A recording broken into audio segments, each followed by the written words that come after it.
আজকে আমাদের এখানে যে অফিস উদ্বোধন এবং শিক্ষিকা মাইলস্টোনের শিক্ষিকা মেহেরিন চৌধুরী ও শহীদ সহ আরো যেসব নিহত শিক্ষার্থী এবং জনগণের প্রতি আত্মার প্রতি মাগফিরাত কামনার যে দোয়া মাহফিল, এই দোয়া মাহফিলে আপনারা যেভাবে এসেছেন সবাই এসেছেন, আমি আপ্লুত।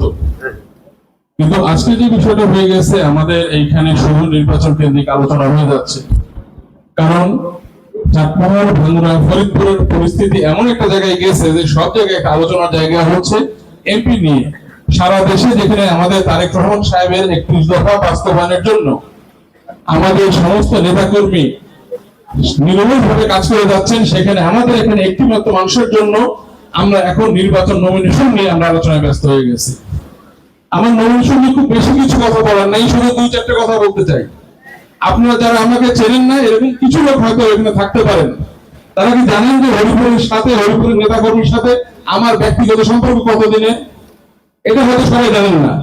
তাহলে একটা উদাহরণ দেই, ওইখানে বসে আছে আমার কবি কাকু, আপনাদের এই ইউনিয়নের সাবেক সভাপতি। উনি মাঝে মাঝে বাড়িতে যায়, ডায়লগ দেয়, বেটা তোমার জন্মের আগে তোর বাবার সাথে থাকি, তুমি রাজনীতি কি বোঝো? আপনাদের সাথে আমার সম্পর্ক আমার জন্মের আগে থেকে। আমার আব্বু 48 বছর ধরে আপনাদের সাথে আছেন। আমি ধুনসাহের একটা বক্তব্য শুনেছি যে তিনি 3টা উপজেলায় বাড়ি নেবেন, যেন এলাকায় তিনি থাকতে পারেন। 12 বছর একটা জায়গায় জমিতে থাকলে নাকি তার কাগজ লাগে না, সে জায়গার উপর তার অধিকার হয়ে যায়। চাটমোহর, ভাঙ্গুড়া, ফরিদপুরে সমস্ত বিএনপি নেতা কর্মীর অন্তরের ভেতরে আমার সাথে 48 বছর ধরে আছেন। তার দাক্ষতার বসার সুযোগ কারো নাই। আজকে কথা হচ্ছেন যে বাইরে থেকে নমিনেশন পাচ্ছেন, কোন সমস্যা নেই, বাইরের নমিনেশন পেলে আমরা তাকে ওয়েলকাম জানাবো। কিন্তু আপনাদের কাছে 2টা প্রশ্ন। আজকে কে মানুল ইসলাম সাহেব যদি নমিনেশন না পান, তিনি কোথায় থাকবেন? চাটমোহরে। আরেকজন আমাদের চাটমোহরে যে প্রার্থী, সাবেক মেয়র, সাবেক চেয়ারম্যান, উপজেলা চেয়ারম্যান হীরা ভাই যদি নমিনেশন না পায়, তিনি কোথায় থাকবেন? রাজা ভাই, যিনি অনেকদিন ধরে দেখছি যে বেশ কিছু কর্মকাণ্ড করে যাচ্ছেন দলের নেতাকর্মী উদ্দীপিত করার জন্য, শুনেছি তিনি মনোনয়ন প্রার্থী, তিনি যদি মনোনয়ন না পায় কোথায় থাকবেন? আর মনোনয়ন ভোট তো অনেক পরের ব্যাপার, 2 মাস 6 মাস কতদিন পরে ভোট আমি জানি না। কিন্তু যদি কালকেই শুনি যিনি প্রার্থী তারেক রহমান সাহেবের প্রাথমিক মনোনয়ন দাবি করছেন, তেনাকে যদি বলে যে তুমি তোমার এলাকায় ফিরে যাও, প্রস্তুতি কি আপনারা তাদের পাবেন? তাহলে এত বছর ধরে আমরা আছি আপনাদের সাথে, হুট করে আমাদের মাথা কেউ হয়ে যাবে? আর এরকম নির্দেশ কি আমাদের নেতা, গণমানুষের নেতা তার ভরসা দিতে পারেন? আমি সেটা বিশ্বাস করি না। আমি ব্যক্তিগতভাবে সেটা বিশ্বাস করি না, এবং এই সিদ্ধান্তকে আমি ব্যক্তিগতভাবে প্রত্যাখ্যান করছি। আর আরেকটি কথা, আমি যতটুকু জানি, আমি ব্যক্তিগতভাবে তুহিন সাহেবকে চিনি না। আমার এই বক্তব্য হয়তো এই বিভিন্ন সোশ্যাল মিডিয়ার মাধ্যমে তার কাছে হয়তো পৌঁছাতে পারেন এবং জেলা বিএনপির কাছে পৌঁছাতে পারেন। আমি তাদের কাছে একটা দাবি করছি, আমি যতটুকু শুনেছি তুহিন সাহেব আমাদের একটা অন্য সংগঠনের সভাপতি, তিনি অনেক দলের প্রতি অক্লান্ত পরিশ্রম করেছেন। আমি শুনেছি যে তিনি শতাধিক কেস খেয়েছেন, এরকম শুনেছি।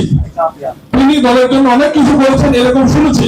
কিন্তু আমাদের পাবনা তিনি আসার পরে তার সাথে আওয়ামী লীগের সংশ্লিষ্টতার বেশ কিছু অভিযোগ উঠছে, যেটা তার জন্য অপমানজনক এবং আমাদের জন্য অপমানজনক। আমরা কখনো আওয়ামী লীগকে প্রশ্রয় দেই নাই। আজকে হরিপুর ইউনিয়নের এখানে যে নেতৃবৃন্দ, কর্মীবৃন্দ আছেন, আপনাদের ভেতর থেকে কয়জন বিএনপির কেন্দ্রীয় পার্টি বসে গেছেন? খুব কম মানুষ। আপনারা তৃণমূলে রাজনীতি করেছেন, আপনাদের কেন্দ্রীয় অংশে যান নাই।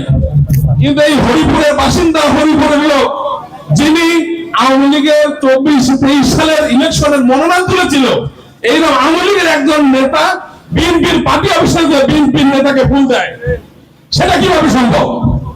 এখানে একটা কথা আসতে পারে, চাটমোহরের নেতৃবৃন্দ জানেন না, কে ভালো কে খারাপ জানেন না, কে আওয়ামী লীগ করে কে বিএনপি করে জানেন না।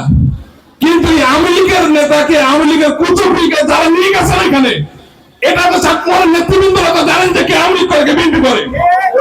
যাদের পার্টি অফিসে এই আওয়ামী লীগের নেতাকে নিয়ে গেছেন, যে সব নেতৃবৃন্দকে আমি অবিলম্বে জেলা বিএনপির কাছে দাবি করছি, সেই সব নেতৃবৃন্দের যদি কঠোর ব্যবস্থা নাও, এদের দল থেকে বহিষ্কার করা হোক।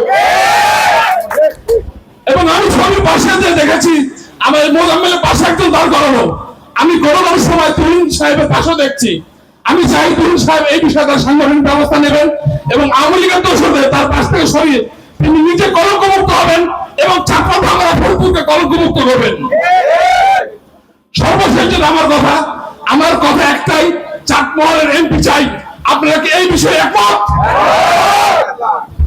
নমিনেশন অনেক দেরি, চূড়ান্ত মনোনয়ন হবে তখন যখন তফসিল ঘোষণা হবে, তফসিল ঘোষণা হওয়ার কাগজ দেবে, তখন চূড়ান্ত মনোনয়ন হবে।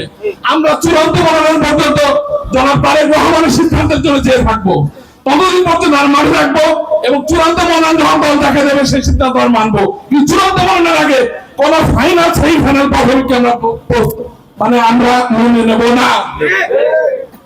তো আমরা অতীতে যেভাবে ছিলাম ভবিষ্যতে ইনশাআল্লাহ সেইভাবে থাকবো। একসাথে আমরা রাজপথে ছিলাম, রাজপথে শেষ মুহূর্ত পর্যন্ত থাকবো এবং দল যদি সরকার গঠন করে, সরকার গঠন অংশ হিসেবে আমরা সবাই দেশ গড়ার প্রত্যয় নিয়ে তারেক রহমান সাহেবের স্বপ্নের যে বাংলাদেশ জিয়াউর রহমান স্বপ্ন দেখেছিল, খালেদা জিয়া সম্পূর্ণ পূরণ করতে পারেনি, অনেকখানি এগিয়ে নিয়ে গেছে, সেই স্বপ্ন পূরণ জিয়াউর রহমানের স্বপ্ন পূরণ করবেন আমাদের তারেক রহমান সাহেব, যিনি এত কষ্ট করে বিদেশে থেকে আমাদের দল সংগঠন গুছিয়ে রেখেছেন এবং সামনের দিনে এসে দেশকে উন্নয়নের যাত্রা নিয়ে যাবেন এবং আমরা সেই পথযাত্রায় সবাই একসাথে সম্পৃক্ত হয়ে বাংলাদেশকে সোনার বাংলাদেশে পরিণত করবো। এই প্রত্যয় নিয়ে আমি আমার বক্তব্য শেষ করছি। আল্লাহ হাফেজ। বাংলাদেশ জিন্দাবাদ।